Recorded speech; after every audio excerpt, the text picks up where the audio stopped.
local raw clay. If I were to dig out the bottom here, you can see that this is local clay.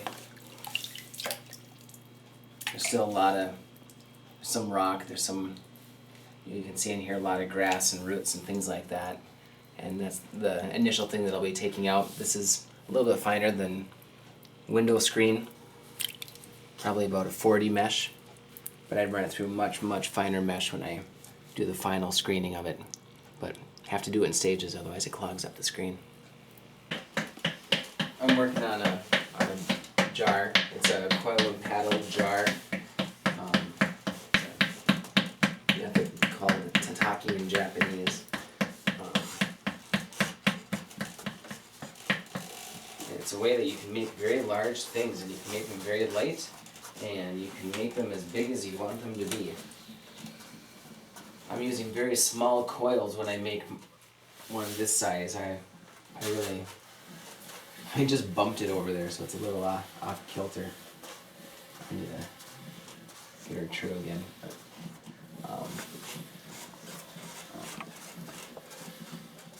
yeah, it's a nice way to make large work. You can use big coils to make even larger work, but I like to make it thin and light.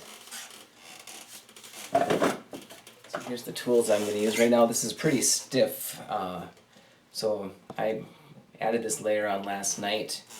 A lot of times when you're making jars, you're probably making several jars at the same time, or you're working on one jar, and you can either force dry them, or you can, if you work on several at the same time, then you can do them in stages and they kind of dry as they go.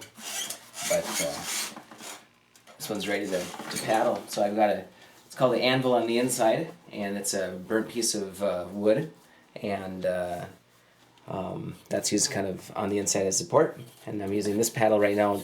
This has a texture, it's just burnt, and that'll be giving the texture on the outside of the body. So as it goes around, I'm going to be paddling it.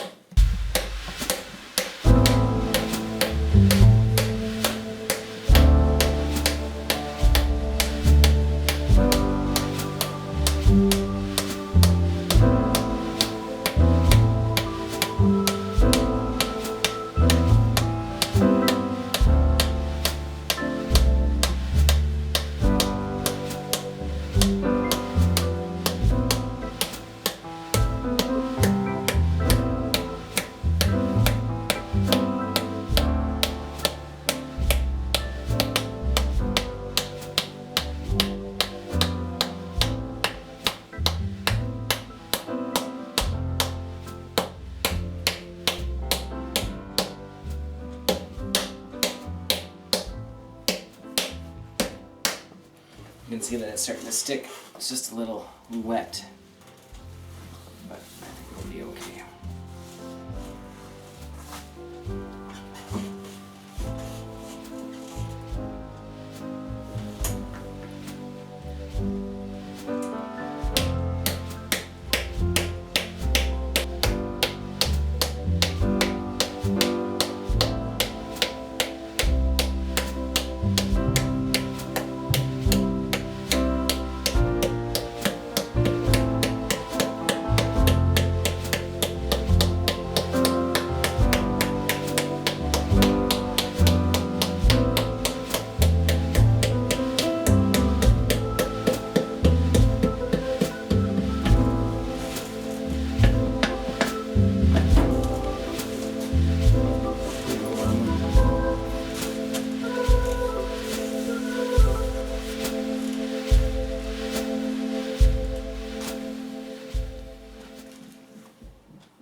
So now I'll let this set for a little bit, and I can put another layer of coils on it.